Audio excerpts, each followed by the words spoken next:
La rencontre secrète entre Kinshasa et Kigali à Doha mardi ouvrira-t-elle la voie à un cessez-le-feu? Il est encore trop tôt pour l'affirmer. Cependant, au sein de la coalition proche du président Félix Tshisekedi, on estime que le M23 AFC soutenu par le Rwanda n'a désormais plus d'autre choix que de revenir à la table des négociations.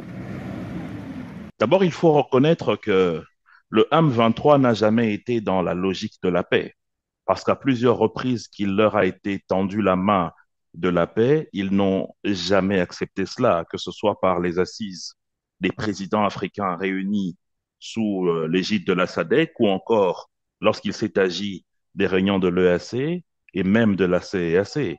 Mais aujourd'hui, ce cessez-le-feu leur est imposé, non seulement par les instances africaines, mais également et surtout par la résolution 2073 du Conseil de sécurité des Nations Unies. Et ajouter à cela également les sanctions qui leur tombent dessus, non seulement des États-Unis d'Amérique, mais aussi de l'Europe. Pourtant, c'est à Luanda que ces discussions devraient idéalement se tenir conformément au cadre de médiation établi par l'Union africaine et l'Angola. La posture de la République démocratique du Congo a toujours été d'abord de discuter avec le vrai metteur en scène parce que finalement, depuis pratiquement 30 ans, il s'est toujours caché derrière les différents visages des rébellions, des mouvements terroristes qui déstabilisent l'Est de notre pays. Rappelez-vous qu'en 96, c'était l'AFDEL, ensuite il y a eu le RCD Goma, puis le CNDP, puis le M23-1 et aujourd'hui le M23-2. Donc si nous ne mettons pas un terme avec les discussions directes avec le pouvoir de Kigali, nous allons nous attendre à un M23, 24 ou 25.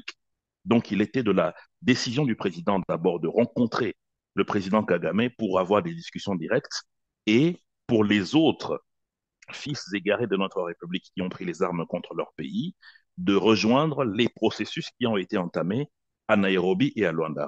Jusqu'à présent, toutes les tentatives diplomatiques visant à mettre fin au conflit en République démocratique du Congo se sont soldées par des échecs. En décembre dernier, une rencontre entre les présidents Félix Tshisekedi et Paul Kagame était prévue à Luanda pour tenter de conclure un accord basé sur une feuille de route commune.